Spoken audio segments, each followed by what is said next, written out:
Soy Vicente Domínguez Calatayud y esta tarde ingreso en la Real Academia de Cultura Valenciana con un discurso sobre el derecho civil valenciano.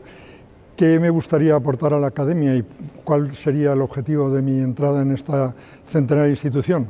Pues restablecer un poco los estudios del derecho civil valenciano, que fue fantástico, el derecho civil foral, que nos lo arrebataron en 1700, y ver de qué manera eso puede ser útil en la actualidad. Se trata simplemente de hacer una reflexión sobre la competencia de la Generalitat, teniendo en cuenta que el derecho es una parte de la cultura muy importante y junto con la lengua constituyen el ADN de los pueblos. Es las dos formas más claras y rápidas de identificar la personalidad de un pueblo, precisamente son estas, lengua y derecho.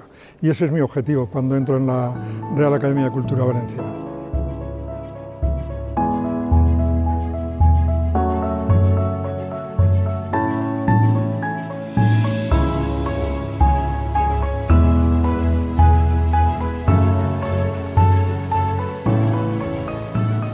Pues yo creo que Vicente va a ser una aportación muy importante porque es un gran experto en derecho valenciano, que es una de nuestras señas de identidad como nacionalidad histórica, el de la lengua propia y el derecho propio.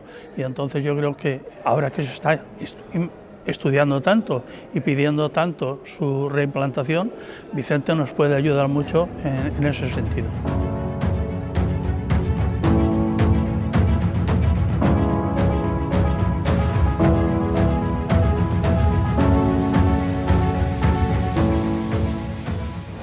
Pues yo no es que crea, es que estoy seguro que nuestro nuevo académico es un experto en derecho, es un experto en un derecho especial, que es el derecho civil valenciano, ese derecho que nos quitó el decreto de nueva planta con Felipe V, el primer Borbón, y él propone una solución que yo creo que es posible, distinta de las que hasta ahora han estado intentando otras personas.